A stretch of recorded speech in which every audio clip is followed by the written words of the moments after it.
நாம் தமிழர் கட்சியை சேர்ந்த சீமானுக்கும் சாட்டை துரைமுருகன், இடும்பாவன கார்த்திக் இவங்க 3 பேருக்கும் செருப்பை வாயில் கவ கொடுத்து அல்லையிலேயே போட்டு மிதிச்சிருக்கிறாரு விடுதலை சிறுத்தைகள் கட்சியின் எம்எல்ஏ ஆளூர் சானவாஸ் அவர்கள்.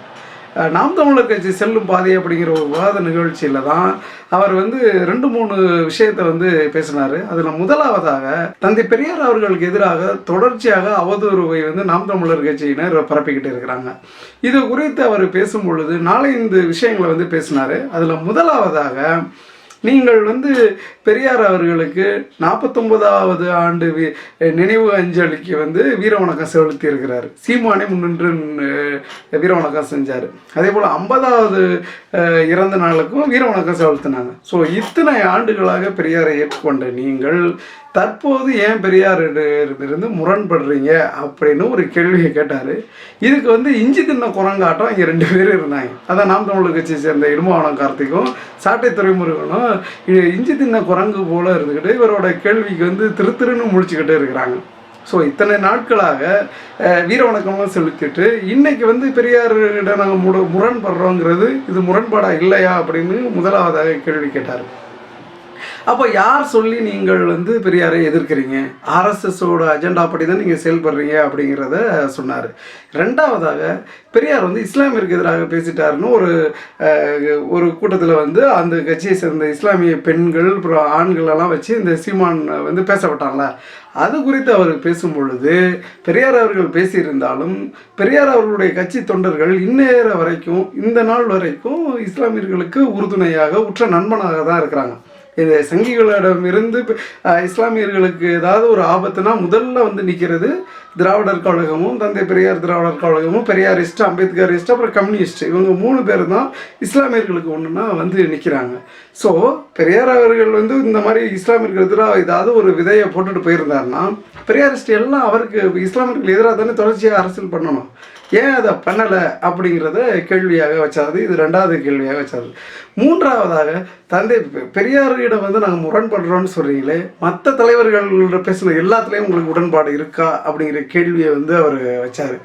ஏன்னா இவங்க தூக்கி பிடிக்கிறாங்களே, மாப்போசின்னு ஒரு ஆளை தூக்கி பிடிச்சிட்டு இருக்கிறாங்களே, தமிழரசு கட்சியை சேர்ந்தவர் அவர் இவங்க சொல்கிறாங்களே எங்களுக்கு தமிழ் தேசிய தலைவர்னா மேதகுன்னு சொல்கிறாங்களே, அவருக்கு எதிராகவே அந்த ஆள் இருந்திருக்கிறார் மாப்போசி அவர்கள் விடுதலை புலிகளை அழிப்பதற்கு அமைதிப்பட போனுச்சுல்ல, அதை ஆதரித்தவர்.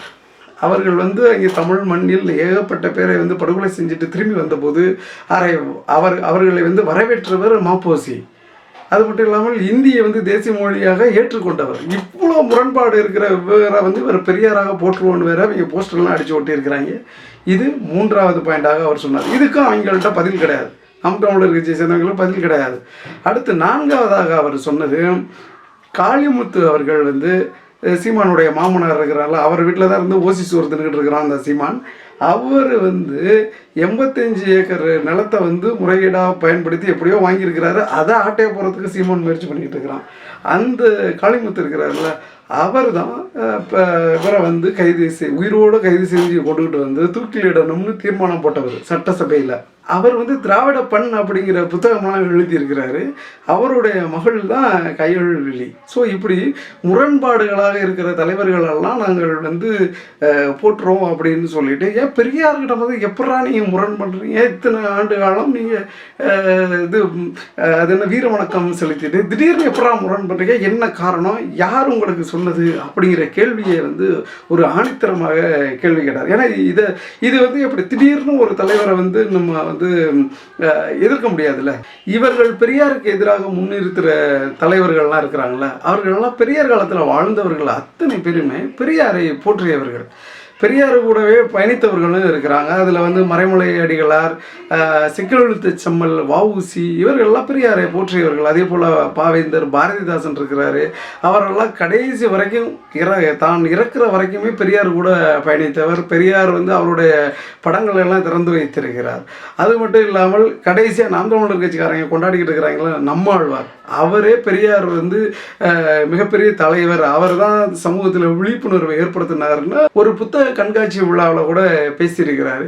இப்படி இவர்கள் சொல்கிற அத்தனை பெரியார்களுமே பெரியாரை கொண்டாடியவர்கள்.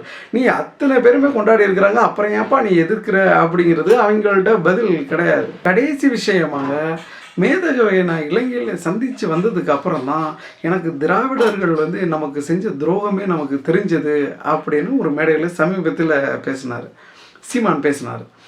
இதை வந்து ஆளூர் ஷானவாஸ் சுட்டி காட்டினார். ஆனால் இதே சீமான் 2010 வந்து ஆனந்த விகடனில் வந்து பேட்டி ஒன்று கொடுத்துருந்தாரு.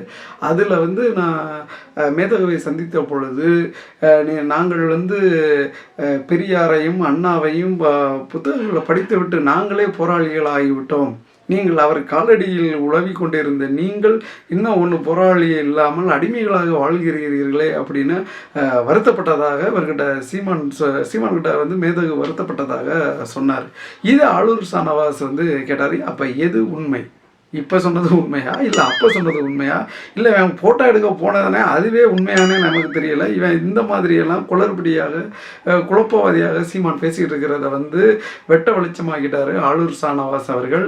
இவங்களுக்கு உண்மையிலேயே சொத்துல வந்து உப்பு போட்டு திங்கிறவங்களா இருந்தால் மானம் ரோஷம்லாம் இருந்துச்சுன்னா நாண்டுக்கிட்டு செத்துருவாங்க. இவங்களுக்கு அதெல்லாம் கிடையாது. அதெல்லாம் தொடச்சி விட்டுட்டு அடுத்த கூட்டத்துக்கு இல்லை அடுத்த மீட்டிங்கு இவங்க வந்துடுவாங்க. இவங்களுக்கு இதெல்லாம் சகஜம், அரசியல் இதெல்லாம் சகஜம்பா அப்படிங்கிற மாதிரி வந்துடுவாங்க இவங்க. இதுதான் நாம் தமிழர் கட்சி.